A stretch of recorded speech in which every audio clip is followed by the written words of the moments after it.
Hi everyone, welcome back to my channel. This is Neha here. So today I want to talk about something very different actually, and I don't know how many views this video will get, how much YouTube algorithm will push it out to my audience, to the other audience, because it's going to be different from my other skincare content. But this is something that I have experienced for real in my real life, and I wanted to put it out here, help people who are navigating through the same issues.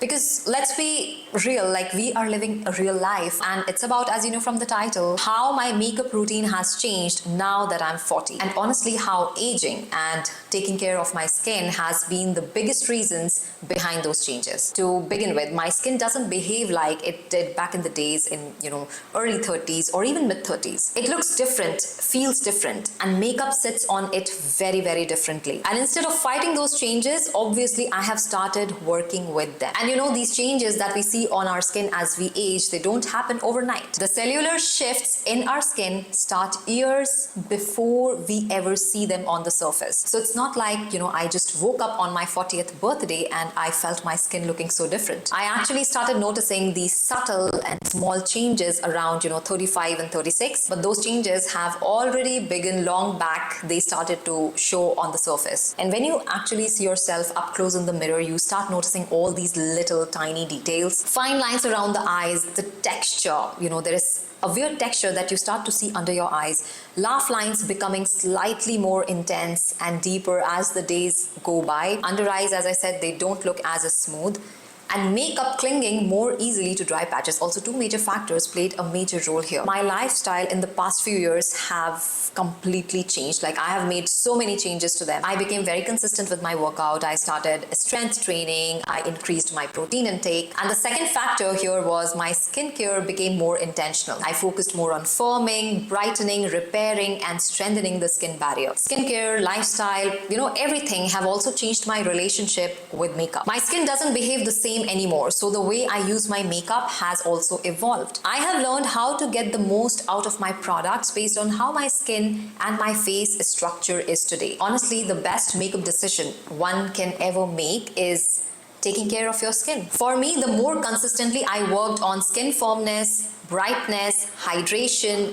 barrier support, the more makeup sits better on my face. There are a few products I swear by, like the Ordinary's 10% niacinamide plus zinc 5% serum. I've been using it on and off for years, but always repurchase it. It genuinely helps with clarity, uneven tone, and pore visibility. I've also incorporated retinoids in the past few years, like retinol, or even adapalene. These have made the biggest difference around my eyes and mouth, and that directly impacts how foundation wears throughout the day. And of course, moisturizer, keeping the skin healthy, hydrated, and moisturized without making it greasy is a huge change that I've made. When I lived in Dubai many years ago, it was super hot there.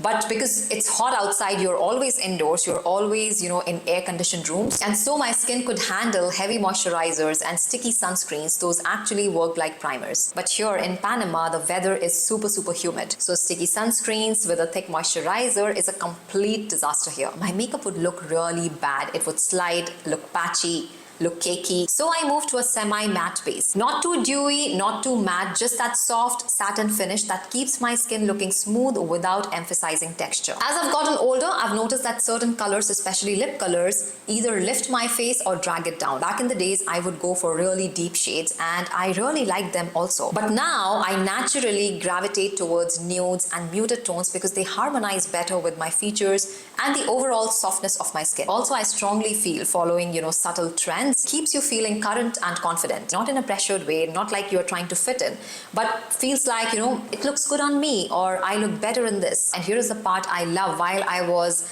preparing my script for this video, I found out research that supports how skincare can really make your makeup look good. There is a study that found when the skin surface is smoother and has better affinity with makeup, the foundation forms a thinner, more uniform, more stable layer. And there is another study that I found that confirms feeling your skin to be smooth isn't just a feeling. It's quantifiable skin quality that affects appearance. So all the skincare that I'm doing, retinoids, hydration, barrier support, sunscreen, it's not just improving my skin health, but it's directly impacting how flawlessly makeup sits throughout the day. So yes, makeup at 40 doesn't mean for me, that I'm using all the makeup products that I have in my vanity, or I'm doing all these steps that you are supposed to do or you used to do when you are in your 30s. It's more about choosing products that make sense for my day, the time, the weather, the plans, and honestly how comfortable my skin will feel wearing them. I've also realized how